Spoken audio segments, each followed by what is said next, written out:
Distinguished guests, the President of the United States, accompanied by the U.S. Conference of Mayors President and the Mayor of Reno, Nevada, Hillary Sheevey.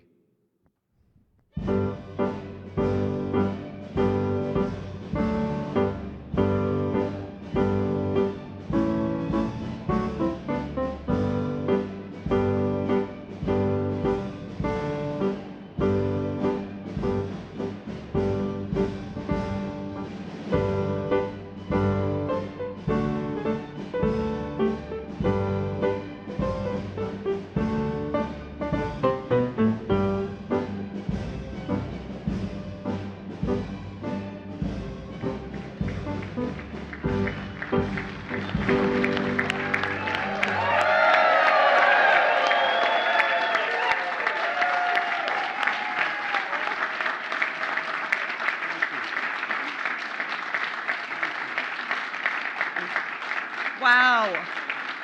Wow. My heart was beating so fast.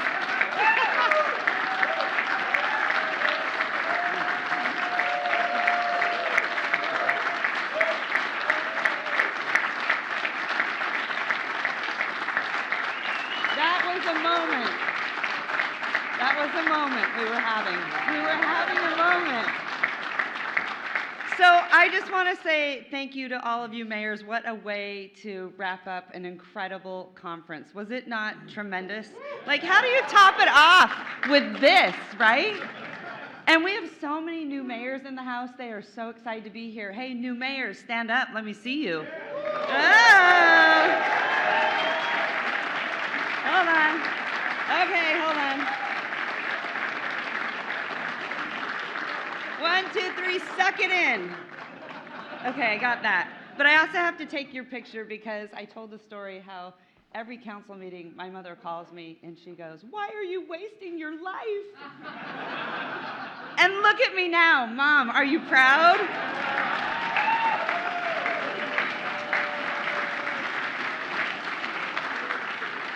Okay. Yes, okay, so I get to do this. Like, this is the coolest thing ever. But before I start, I know I'm fangirling. Okay, I'm sorry.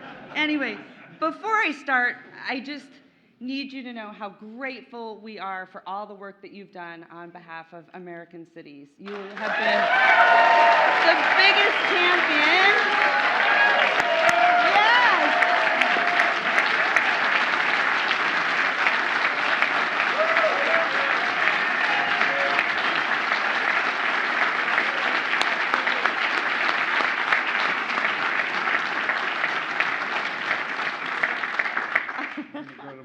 Yeah. So I have remarks here, but my colleagues know I don't do well on scripts. But guess what else? I don't have my readers. So I'm not going to read anything. except for the big final welcome, because it just sounds so cool. So anyway, okay, it is my privilege and great honor to introduce the 46th President of the United States of America, Mr. Joe Biden.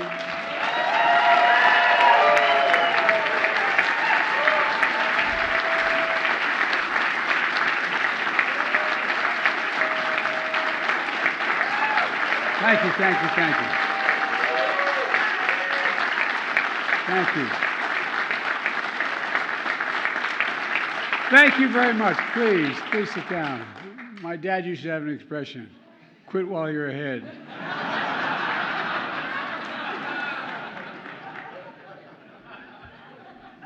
I tell you what, I can't tell you how pleased I am to have you all here, and I mean it. Some of you, this is not your first visit. I know the new mayors, obviously it is. But you know, Mayor Sheevey, thanks for the introduction and your leadership of this conference. Special thanks to CEO Conference of Mayors, Tom Cochran. Tommy, how are you doing, pal?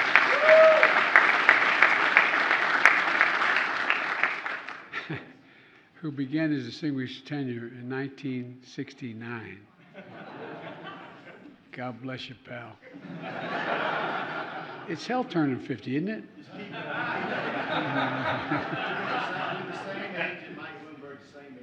All right. But neither one of us have his money.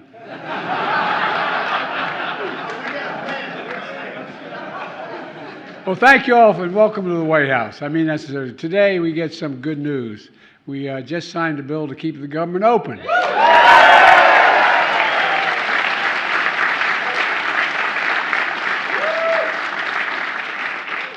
thought about it when I signed it, but you know, some days that counts as progress. As many of you know, I started my career as a local official back in Delaware, and I only ran for the Senate because serving locally was too hard. They know where you live, and they think you can solve problems that are beyond your authority.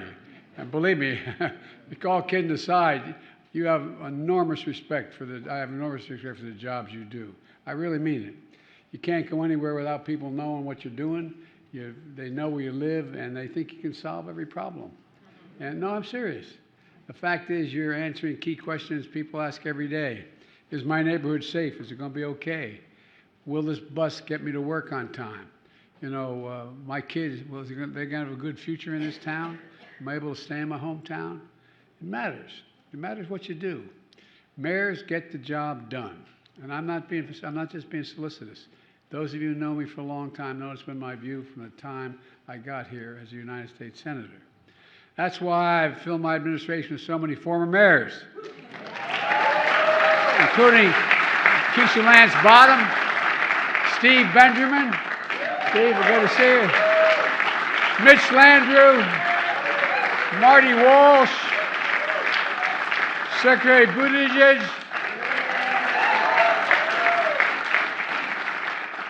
Pete turned 30 today.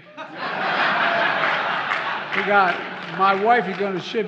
She has a tradition in her family: 5 girls and 5 sisters, and everybody's birthday you got to sing happy birthday. So stand up and let's sing happy birthday. Happy birthday to you. Happy birthday to you. Happy birthday, dear Pete. Happy birthday to you.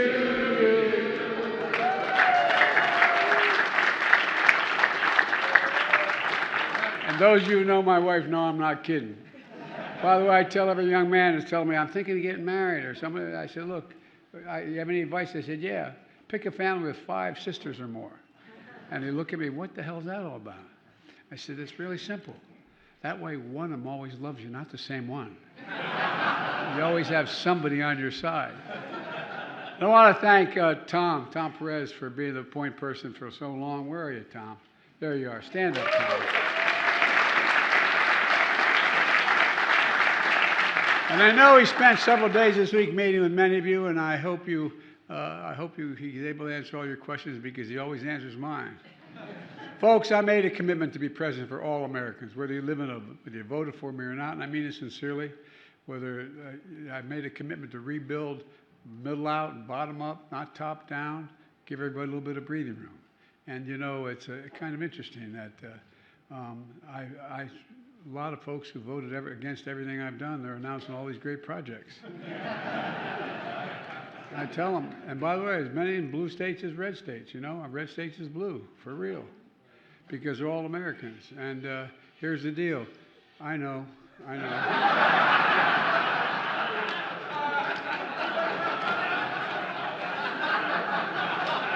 Tell the former president I'm busy right now. Look, but I always say some of the most ardent critics of me are announcing these great programs. And I say I have one comment: see you at the groundbreaking. Look, I've kept those commitments, and so have you. And I look at what we've been able to accomplish together. That's what I'd like to talk a little bit about today, and I could take a lot of your time, but the things that are on top of mind for you. Look, when I came to office, the pandemic was raging. The economy was reeling. Cities nationwide faced devastating budget cuts. And together we turned things around. You turned them around. You turned them around. And started with the American Rescue Plan. $350 billion for state and local governments. Money to put cops back on the beat, teachers in the classroom, keep families in their homes. And train your workforces and get small businesses on their feet. Money directed to every single city in the country so you could decide how best to spend your money and meet your residents' needs without having to go through a state house or a governor.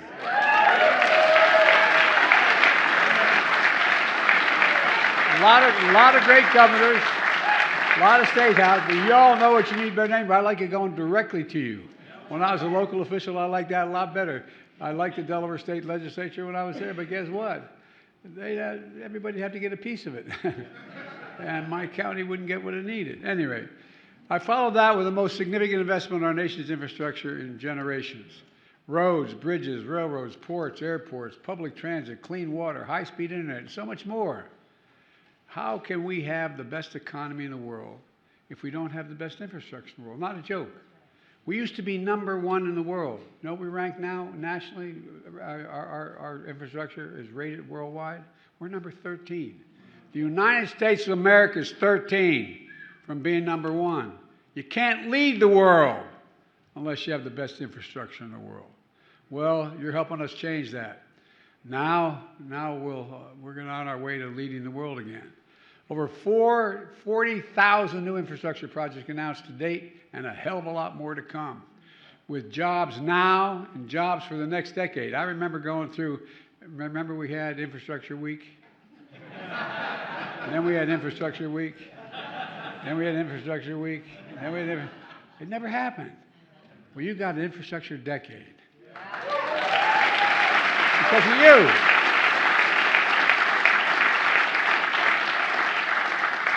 Just yesterday, I was in Raleigh, North Carolina. Yes, sir.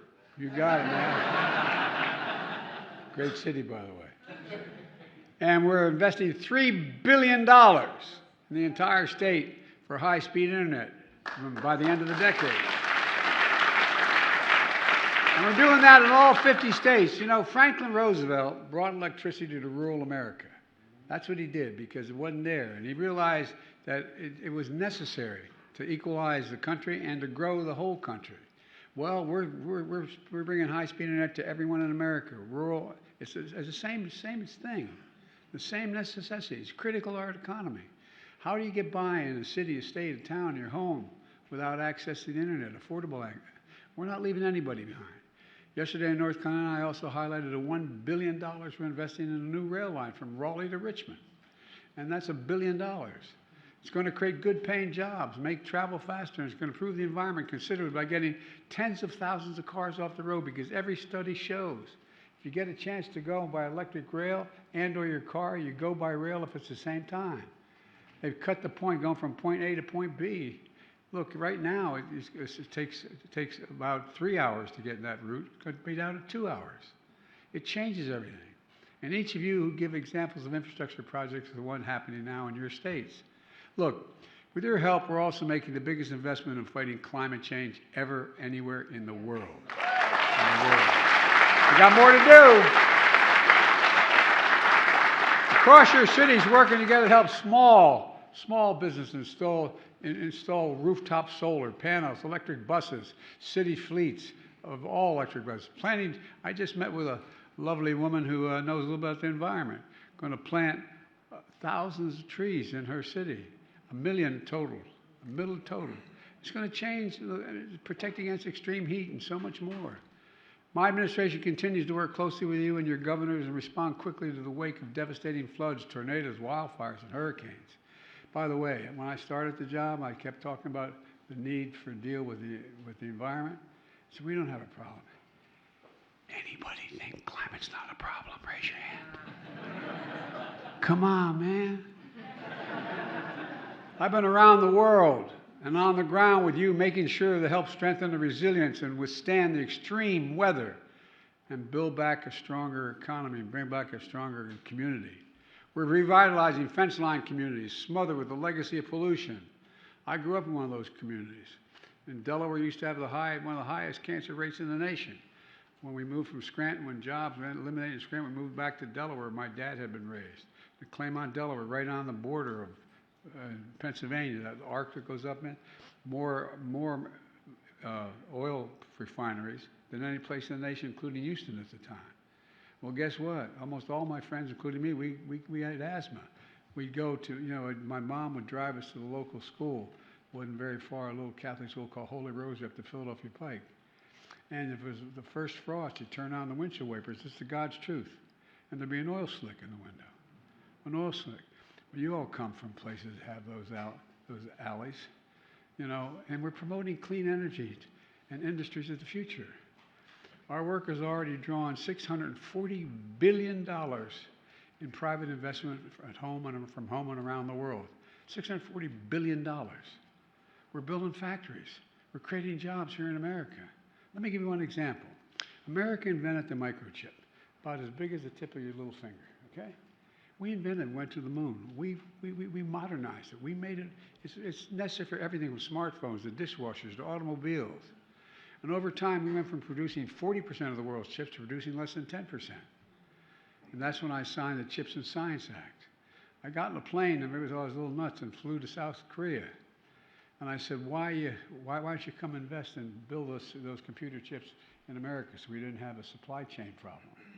And went around the world. Guess what they did? I asked Samsung, why are you investing so much money in America?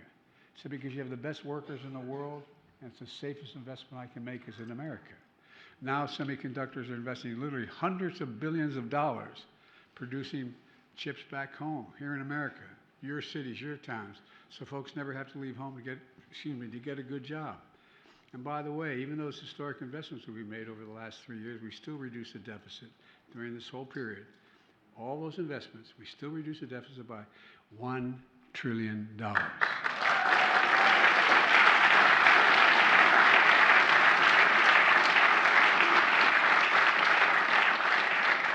And look, a lot of you come from places like I grew up in, where there used to be that factory that employed 3,000, 2,000, 1,500 people. All of a sudden it closed down. It was there for generations. People lost heart. People lost literally a sense of loss. And it's particularly those of you from the near Midwest and the Midwest. Look at all the factories that picked up and moved. All our economic agenda has ignited a manufacturing boom now. Semiconductor boom, a battery boom, an electric vehicle boom. We're making things in America, in every part of America, creating millions of good paying jobs. By the way, 800,000 new manufacturing jobs. And if you work well, by the way, you know, these new factories, they call them, when they're to build these chips manufacturing facilities, they have what they call fabs, factories. They look like, and I've seen them, they look like great big football fields, stadium, rectangular deals. And guess what? You don't need a college degree. You know what the average salary is? $110,000 working there. And what happens? First one's being built outside of Columbus, Ohio. And what I call a field of dreams, 1,000 acres there. What's happening there? Not only you build a factory, but you're going to end up having to build more filling stations, more beauty shops, more drugstores, everything moves when that's happening. When people have money to spend. And it's clean, I might add. It's clean. And when folks see shovels in the ground and people going to work in these projects, they can feel a sense of pride again. Think what we did. Most of I come from the corporate capital of the world. Not a joke, Delaware. More corporations incorporated in Delaware than every other state in the union combined. And guess what? A lot of those corporations, they're not bad people. They decided, let's go with the cheapest labor in the world. So they sent the jobs overseas, shut down the factories at home, sent the jobs overseas, and then imported the product. Not anymore. We're sending product overseas and we're importing the jobs. Pride in hometown. I really mean it. Think about it. Think about it. What happens if you build up your pride in America? Pride in home. People have pride when things start coming back. Pride knowing you can get big things done when you work together. Look, folks, we know pride also means feeling safe in your neighborhoods. The fact that we've made enormous progress preventing and reducing crime through the American Rescue Plan. We've made one of the biggest investments in local public safety ever, over $15 billion. And much of it's gone directly to you to hire for your departments. You've done a tremendous job. You really have. You've done a tremendous job putting these resources to work. You know how to do it. And I'm not being solicitous. Mayors are the people who get things done. hiring more officers for accountable community policing, investing in violence intervention programs, proven to reduce crime.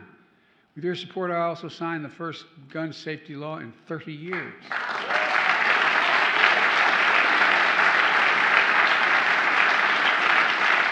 And we're working with you to implement it, to coordinate these efforts and create the first ever White House. What we did, my staff came along and said, we need a White House office dedicated to getting guns off the street and threatening and treating the trauma from gun violence, because there's a lot of trauma as a consequence.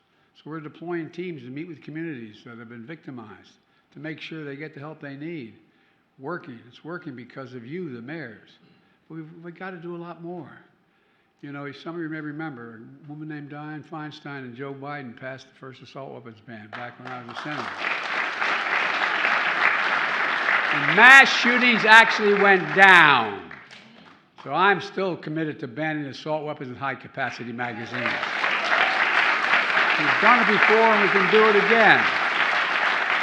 We have to pass universal background checks. It doesn't violate the Second Amendment, for God's sake. I used to teach the Constitution at the University of Pennsylvania. Look, folks, the situation is simple.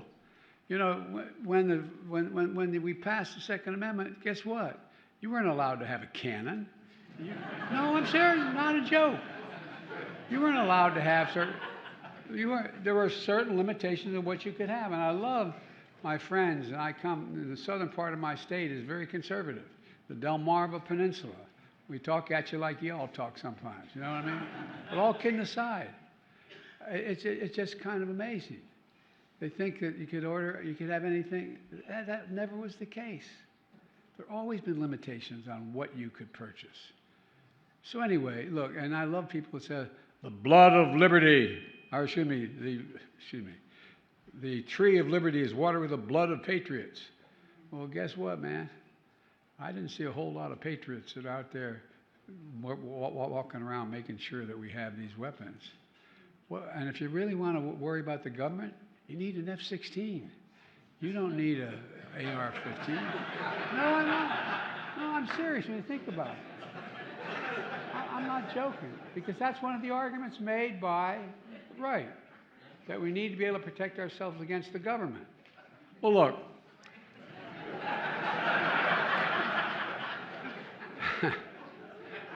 If Joe were here, she'd say, Joe, hush up, boy. Across the country, violent crime rates are falling. In some cities, it's going up, but overall, but not everywhere. Overall, they're falling, these rates. Down nearly in every major category. Record declines in homicide. It matters. And at some time, we've invested, in the last little bit, billions in improving mental health services to extend care, boost coverage, and address the causes of addiction and mental health issues.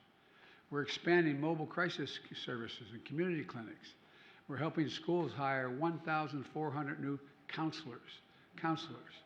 Mental health care is health care. It's health care. Yes. It's no different if you broke your arm, if you need help. We have a moral obligation to have our folks back. And I want to thank you all. I mean it sincerely. I want to thank you all for what you're doing to support mental health all across the country. And the same is true for the fight to end homelessness and move people into supportive and permanent housing. We're your partner in this work. We got a lot more to do, I know. Across the country, a record 1 million new housing units are under construction today. We expanded rental assistance to over 100,000 additional families, the biggest increase in 20 years. And we've been working to cut red tape to make it easier for people to access federal housing benefits. I've sent Congress an ambitious plan to do more, lowering housing costs, helping you build affordable housing and provide assistance for renters and first-time home buyers. By the way, most of you come from families like mine. We weren't poor, but, we lived in a 3-bedroom split-level home when we moved to Delaware with 4 kids and a grandpa. We lived in a decent neighborhood. It was safe, but it wasn't what you call luxurious, and there wasn't much left over. My dad used to say, Joey, a job's about a lot more than a paycheck. It's about decency. It's about respect. It's about being able to look your kid in the eye and say, honey, everything's going to be okay, and mean it. Well, guess what? What we're doing is saving the government money, providing assistance for renters, first-time home buyers. That's how people build equity. You build equity in your home, that's how you build wealth. So let's keep pushing. pass the plan into law. And I want to talk about another top issue, the border. Now, I love how I turn on and Biden's for a free and open border. Just tear down everything. Let everybody come. No restrictions. Well, I used to be a bipartisan in this country, and it should be one again. I've been clear from the very beginning, the system is broken. My first day in office, I sent Congress a comprehensive plan on immigration reform. My friends on the other side have done nothing with that. Over and over, I've asked for resources to step up action at the border. In October, I asked Congress to fund for funding that would add another 22,000 additional border agents and officers, hundreds of new immigration judges to make the judgments on the spot, a new detection equipment to stop fentanyl from coming into the country. And by the way, I've worked with China and Mexico to slow the flow of fentanyl in the United States. As I speak, it's way down. So let me be clear. My team has been at the table for weeks now with a bipartisan group of senators to negotiate a deal, including border, because I believe we need significant policy changes at the border, including changes in our asylum system to ensure that we have authorities we need to control the border. And I'm ready to act. I think, hope God willing, and the creek not rising, as my grandpa would say. I think next week we ought to be able to work out something, at least in the Senate. And I'm hopeful it's going to be the bipartisan package the Senate is going to pass, God willing. Now, the question is for the Speaker and the House Republicans. Are they ready to act as well?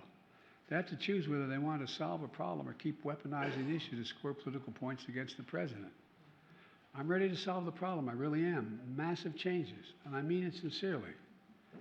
Today, folks in America, with incredible help of your mayors, we've created 14 million new jobs. 14 million new jobs.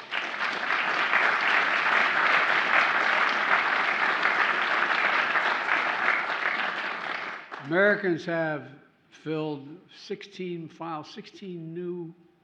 million new business applications since I became president. That's a record. And every single one of them, think about it, is an act of hope. Someone says they want to risk everything and open a new business. It's an act of hope. Wages are rising. So is household wealth. We have the lowest inflation rate and the fastest recovery of any major economy in the world. That's a fact. In fact, today, costs are down on everything from a gallon of gas to a carton of milk. Look, I was down in Raleigh, as I said the other day. I didn't pass by a gas station that wasn't under $3. $2.99, $2.87. Come on. And folks are starting to see it. Today I learned the consumer sentiment, and you guys saw it, surged by 29% in the last 2 months, the biggest 2-month jump in 30 years. We got more to do. And that's not all, though. We're lowering the cost for working class families across the board. By the way, it used to drive my dad crazy. My dad was a hard-working guy, an honest man who didn't get a chance to go to college because of the war, but he was a well-read guy.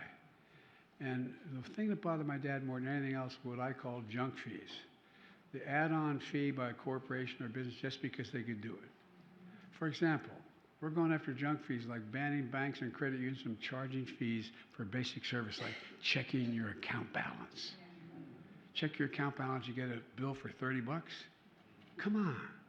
Or retrieving your bank records, $50.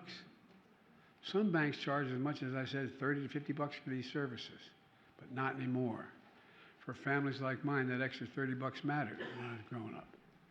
And speaking of not being fair, without the help of a single person on the other side, we finally were able to reduce the exorbitant cost of prescription drugs.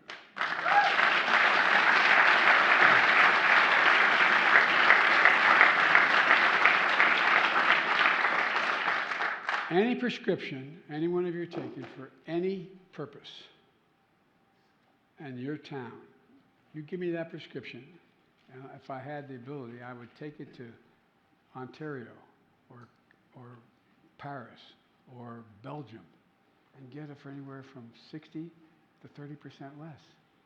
Same company, same pharmacy, same pharmaceutical company, but that much less. Look, folks, we finally allowed Medicare to negotiate drug prices. I've been fighting that as a senator for my whole 2,000-year career. Just like VA's been able to do for decades. Insulin now, if you have diabetes, insulin is now capped at $35 for seniors on Medicare, after being average of $400. You're saving hundreds of dollars a month. And by the way, starting next year, out-of-pocket drug costs for seniors on Medicare is going to be capped at total, no matter what the cost you're paying. Everything you don't have to pay more than $2,000 a year for every, and even the expensive cancer drugs, which cost $14,000, $16,000 a year. Folks, I'm going to keep fighting to lower costs for families across the board. And by the way, guess what? I love it. They say, you're spending all that money. Guess what? That's money saved. Billions of dollars the federal government does not have to pay. Billions and billions of dollars. That's a fact. By the way, and how much it cost to make that insulin? The guy who invented it didn't want to patent it because he wanted it available for everybody. And how much it cost to make it? $10. T-E-N. Package it in every way, add all the costs you could possibly think, another $2, maybe $3. And they're charging $400 for it? Come on, man. No, I'm serious. I'm not joking. But it saves the government money. It's not the government spending money. It saves the federal government billions of dollars a year. Billions. And it's going to save more.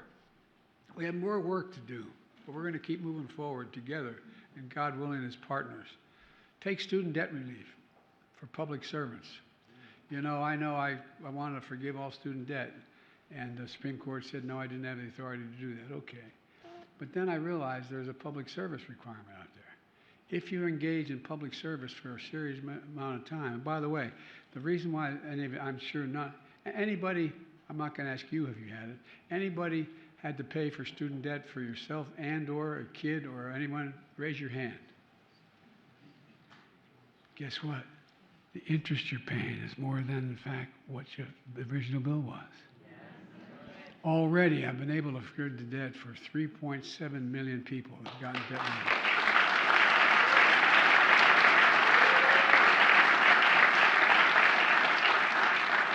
And by the way, when I originally got this passed, it was for everybody. You didn't have to be a senior, for everybody. But my team was unable to get passed. I didn't have a bunch of mayors. I had a bunch of senators and congressmen. But all kidding aside, you know, I met yesterday in Raleigh with a dad who was an impressive guy. And he was a principal of the year, picked as a principal of the year in the state. He had 2 young boys. He lived in a lovely small home. And he had a debt that was $124,000 student debt, much of it interest. And he never stopped paying, but he always kept his payments going. It kept going up. Well, guess what? That debt's now forgiven. And by the way, he's a former high school principal and now an executive coach for the school district teaching principals. He said this debt relief was a game changer. He and his family, his 2 boys I met. I sat with them in their kitchen in their dining room for the better part of 2 hours. Now he can stay in the town that he loves, take care of his children in a way that they're able to meet the basic needs he has. It's not only fair, but it grows the economy. It grows the economy. So many who are being able to pay off their student debt are now able to go out and go buy a home, invest in a business, invest in other things in their families to grow their families. And quite frankly, you, the mayors, are the key to all of this. I'm not blaming you if you don't want to get credit for it, but the point is, look, the fact is you're the ones responsible. You're the ones people listen to. You talk to people. You speak plain English or Spanish or whatever language they're speaking. You're able to speak to them directly. And you explain in simple language what you're doing. Because otherwise, people get really, really, really confused. We talk about, for example, in this speech they put together for me, they talk about the supplemental. Bless me, Father, for I've You all know what I mean, the supplemental request I'm making to spend money. No one knows what I mean, people are busting their neck, but no matter if they have a college degree or not. You talk about a supplemental. What are you talking about? We got to speak plain language to people. And that's what you do. Look, let me close with this. Last week, I visited a small business community owners near Allentown, Pennsylvania. Almost heaven, almost Scranton. Almost. Close. Yeah. Almost Scranton. And if you notice, those of us everybody's from Scranton these days. But, you know, it was, in my mother, who married my dad when she was 24 years old, and I guess lived in Scranton for those 20-some years and maybe another 10. My mother was in Delaware 35 years, and then she'd be somewhere, and I'd say, "Where are you from, ma'am?" She said, "I'm from Scranton." But look, they remind me how much our work matters. They said back in 2020, when we were down, that they lost businesses and they lost faith. This is in Allentown, all these folks I met, business leaders, a bike owner, a whole shop owner, et cetera. But then the laws we passed, they said, the work that they've all done together, helped them get back on their feet. They're able to support more cops, more firefighters in the community, more savings for health insurance because of the work we've done, more opportunities in manufacturing, infrastructure, new jobs, new businesses, and a new cycle of hope. I know it sounds corny, but you're probably the only group that fully understand it. What do you want to give people who are hurting the most? Genuine hope. Hope they can get something done, that there's a way out. Places like Allentown, once left behind, are now coming back. I mean, for real. The folks I met in your cities and towns.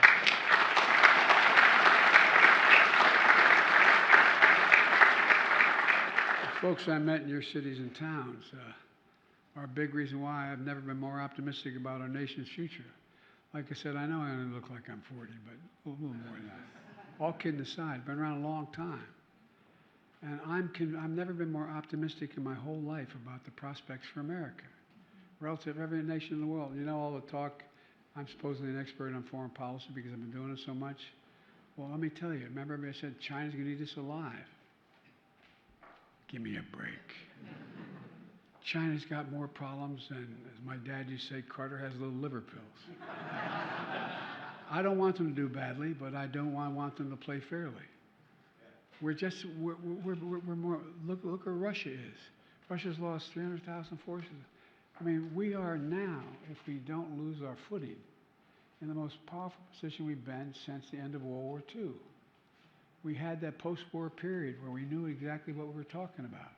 But now, think about it. If we're able to maintain support for Ukraine so they don't fall, as Henry Kissinger called me, asked me to call him about 3 weeks before he died. And I was a young senator when he was the Secretary of State, so we had our run-ins and our agreements and disagreements.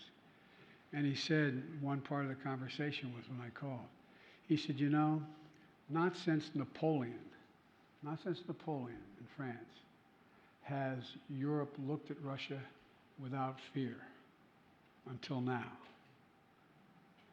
If we walk away, and Russia is able to sustain their onslaught and bring down Ukraine, what do you think is going to happen in the Balkan countries? What do you think is going to happen from Poland to Hungary and Urban?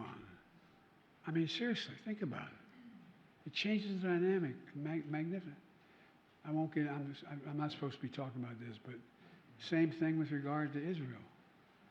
Israel has to taper this off. There's ways to put this together. We're in a position where we're able to, I think one of the reasons the Houthi, I can't prove this, one of the reasons the Hamas did what they did was I was about to work out a deal with Saudi Arabia, wanting to normalize relations. I mean, fully normalize relations with Israel and bring along 6 other Arab nations to change the dynamic in the region. Some of you attended the G20 and the 20 largest, the 20 heads of state from the major countries of the world. I got a resolution passed. Everybody thought it was nuts. Said they were going to build a railroad from Riyadh all the way to England, going underwater, not with the railroad, with pipeline through. It's going to go from Riyadh to Saudi Arabia to Jordan to Israel to so on and so forth. Why? because everybody understands their interest is better met when they have this interconnection economically. Well, guess what? We have to remember, I'm going on too long, I apologize, but we have to remember, I mean this from the bottom of my heart, we've got to remember who the hell we are. We are the United States of America. There's nothing beyond our capacity. Nothing, nothing, nothing when we've been done together. Nothing. We're the only nation in the world, think about this. It's come out of every crisis stronger than we went in. No other nation in the world has done it because we've worked together. And the thing I love about you guys is you work together. We're going to get this done, folks. I want to now turn it over.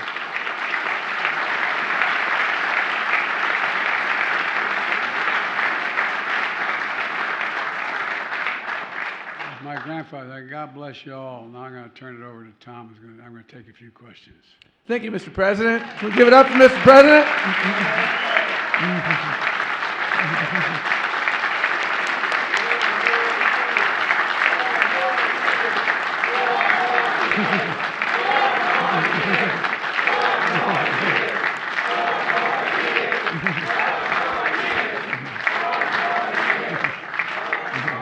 The questions are over, Mr. President.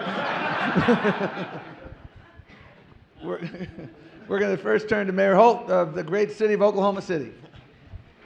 Thank you, Tom. I want the record to show he didn't have to say 4 more years. He's a Republican.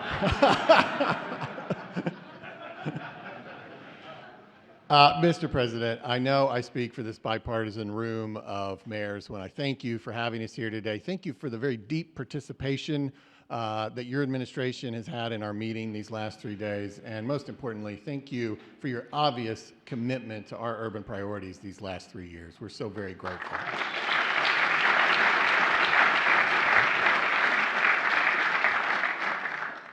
I want to ask a quick question. You alluded to this a little bit. I think I can give you an opportunity to expand on it. Obviously, as mayors, we face countless challenges and opportunities, but it seems that at the end of the day, the most important one is always public safety.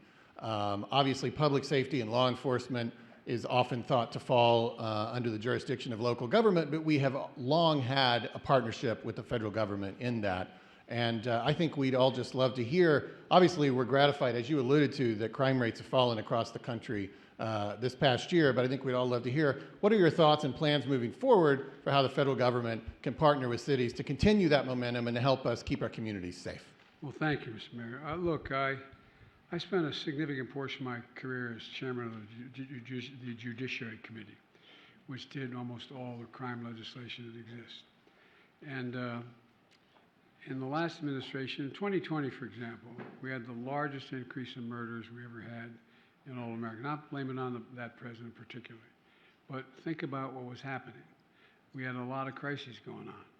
We had the beginning of the pandemic, which wasn't being acted on. We had a lot of people just very, very upset, worrying about where they were. Mental health was deteriorating. And so when I got elected, I acted to turn it around. And so have you. In 2023, violent crime came down significantly. It's one of the largest yearly declines of homicide ever. The American Rescue Plan, which was a very, very big facility for you to draw on, was one of the largest investments in public safety ever. More police officers are put in the beat, invested in violent prevention, and it's because you did it and you had the money and you made the investment. And we signed the first meaningful bipartisan gun safety legislation. It still helped a lot. These phony gun, anyway, I won't go into it, but you did a whole lot. But mainly we were able to bring more police officers on and raise the standard expected of them.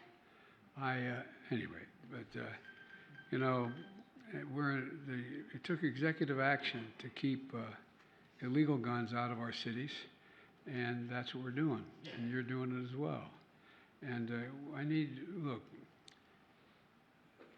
more's needed. 100,000 more community police officers on the beat, I think, is what's needed nationwide, another 100,000. And we have to fund mental health counselors. You know, what we found is that if, in fact, you know where most law enforcement officers get killed? Responding to domestic violence. You know, we expect our cops to do everything. We expect them to be counselors, we expect them to be psychologists, we expect them to be tough guys and women. But, you know, the one you want to do, you want to have someone trying to stop someone from jumping off the top of the roof. You need somebody who has a background and expertise. So we're hiring into this police departments people with different skills than just being able to tote a gun and physically protect. And so I think that, you know, one of the reasons I appointed Vivek Murthy, Admiral Murthy, to become become the guy in charge of the whole mental health piece of this operation, is because he understands it. And he talks all the time about what we can do to engage in providing for mental health facilities around your cities and communities, so people can have the help they need. And look, you know, I know it's very controversial. I know it's a red hot button issue for a lot of Democrats and Republicans. I come from a state that back when I was a senator had I think it was the third highest gun ownership in America. And I don't know what it is now, but because of a lot of duck hunting and the Delmarva Peninsula and a lot of other reasons. And I know how unpopular it was when I started talking about banning assault weapons.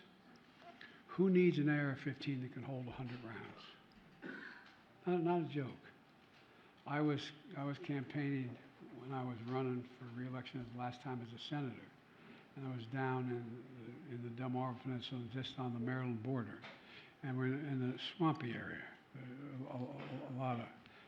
And I'm walking through, and that's how, like you guys do, you campaign. You go where the people are. I go through. And so I'm walking through in a pair of high boots, and the guy said, "Biden, you SOB." And I said, "What's this? You want to take my gun away?" And I said, "I don't want to take it." He was fishing.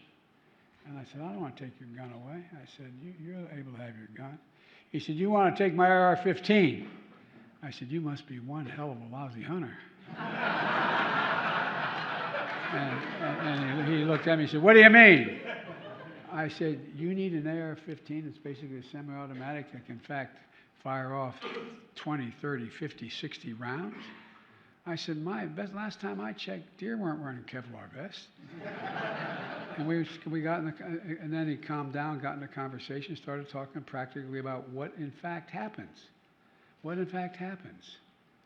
And, you know, the other thing is background checks. There's always been a requirement of background check. And, you know, this 16-year-old kid was able to buy an AR-15. Anyway, so I think we have to support community violence intervention programs as well. Yes. Many of you have those programs going in your cities and your communities. And you're seeing they work. You get people engaged and you get them involved. And so there's a lot we can do. I think a lot more we can do. But two of the things are making sure there's background checks for people to purchase weapons, number one. Number two, certain weapons you shouldn't be able to purchase because you're not able to go out and purchase a machine gun. I mean, anyway. There's certain basic principles that just make common sense. And I think, and again, you go back and look, if you want, I'll send you a copy of the study we did after the assault weapons ban lapsed, because it only could last for 10 years. I couldn't get it done again. And it's interesting. The number of mass shootings dropped precipitously when we had that limitation. Doesn't solve every problem. It's one of the things we can do. But at any rate, there's a lot more to say. I'm probably already saying too much. Our second and last question comes from Mayor Katie Rosenberg from the great city of Wausau, Wisconsin. Thank you so much. This is an absolute honor. Thank you for hosting us. You have a wonderful staff. Just about a year ago, the Vice President hosted a lead pipe summit here in Washington, and I attended that, and it was like shooting me out of a cannon. I ran home, and we started working on our plan to shore up and pull out all of those lead pipes, and we made our plan a 15-year plan down to a 5-year plan. But I'm curious, what other progress are we seeing about these lead pipes being removed across our nation? It's really important that we get that out of our drinking water. Thank you. Well, first of all, thank you for what you're doing. I agree. Let me put this in perspective. The research by the docs shows that reducing lead exposure for children, this is a study that was done on it, had the same effect on test scores, just take test scores in school, on test scores, as reducing class size from 22 to 15 students and less 1/10 of the cost. I mean, just give you one example of the impact it has on IQ formation and the ability to think and the like. So it's a significantly smart investment, number one. Number two, we have enough money that we're going to eliminate every lead pipe in America. Every one. It's going to take us about 10 years, but every single one, because you shouldn't think about it. You got 400,000 schools, kids going to the water fountain and drinking, water. You got so much else that's going on, and it makes a lot of sense. And by the way, it creates a hell of a lot of jobs too. But my point is, it just is. Look, exposure to lead impacts on brain development. We know that, particularly as it's developing, hazards to the health of people. It can damage the brain and the kidneys, and interferes with the production of red blood cells that need to carry the hydrogen. And studies show that lead exposure hurts cognitive function in children and can even knock off several points of their IQ. Despite these dangers, the knowledge of how dangerous this is, we're in effect where the CDC estimates that over half American children could be exposed to lead, with the exposure often coming from their own homes. The lead pipes, and it costs a hell of a lot of money to take that pipe from the water main to the house. It costs a lot of money. A lot of people can't even remotely afford doing it. But everybody's better off. Everybody's better off when we get the lead pipes out of the system. And look, our ambitious goal is to remove all lead pipes in America within 10 years. The bipartisan infrastructure law financed over 1,200 drinking water and wastewater projects, and it's going to replace hundreds of thousands of lead service lines in America beginning right away. Ongoing efforts in cities like Warsaw and Philadelphia and Newark, New Jersey, they create good paying jobs as well. Good paying jobs. And I visited the Hero Plumbing in Milwaukee, by the way, a black-owned small business that replaced over 600 lead pipes in homes and daycare centers. Well, guess what? 10-year effort to bring these is to bring states, tribes, and labor unions, water utilities, and private companies together to deliver clean drinking water to every community in the world, in America. And so it just seems to me that it's one of those things, who the hell can be against clean water? Except some of the people I know. But all kidding aside, if there's everything you're going to expend money on, you want to increase the prospect of growth in schools. I mean, this was that study, extensive study done.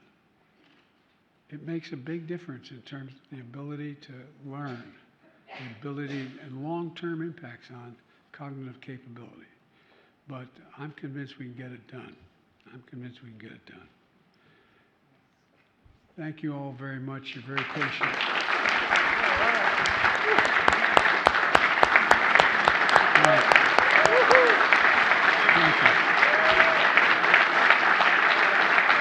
Thank you. Thank you.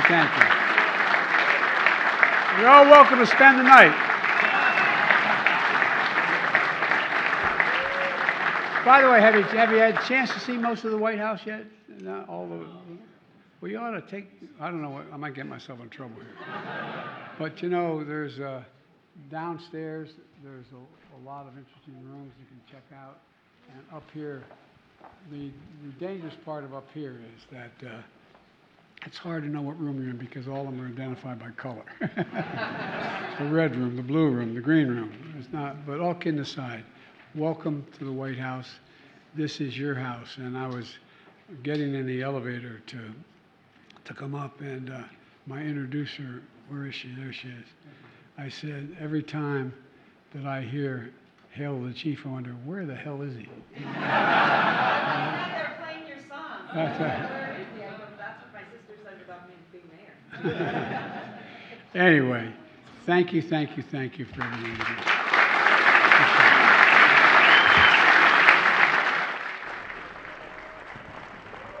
Distinguished guests, please remain in your seats while the President departs.